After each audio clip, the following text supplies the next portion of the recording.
pag pinasarado mo, makikita mo, no? Ang spacious pa niya, mga kabahay.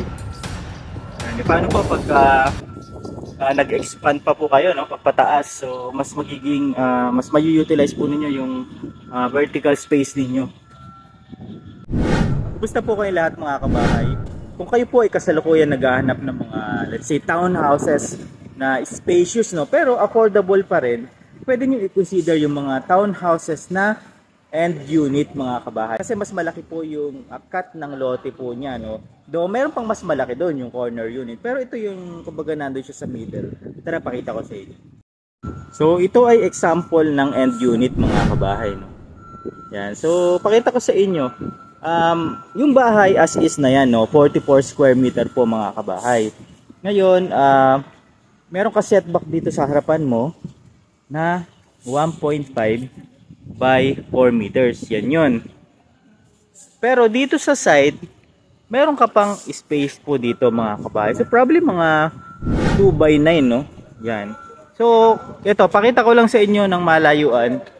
Dahil end unit siya, ibig sabihin yung dalawang magkahilerang townhouses, yan. So meron kayo pa kayong space dito, maghahati kayo, no? So yan. So typically 54 square meter yung lot area ng mga end unit. So makikita po ninyo, sinaraduhan na niya yan. So tara, lakad tayo, no? Para makita po ninyo. So yan. So ito po yung likurang bahagi po ninyo. Yung likod na bahagi ninyo, mga kabahay, is 2 by 4 yan. Yan. So pag pinasarado mo, makikita mo, no?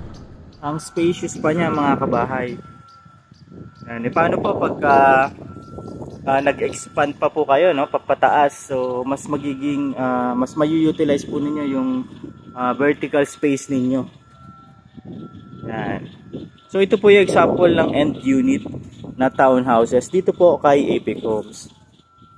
Yan. Kung kayo po ay naghahanap ng spacious na house and lot pero affordable pa rin, so yung end unit po, ito po yung magandang alternative.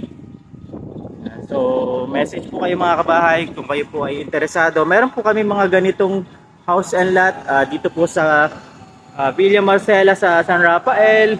Meron din tayo sa Blue Tree Residences sa San Ildefonso. And meron din tayong Greenway Place dito po sa Santa Maria, Bulacan, mga kabahay.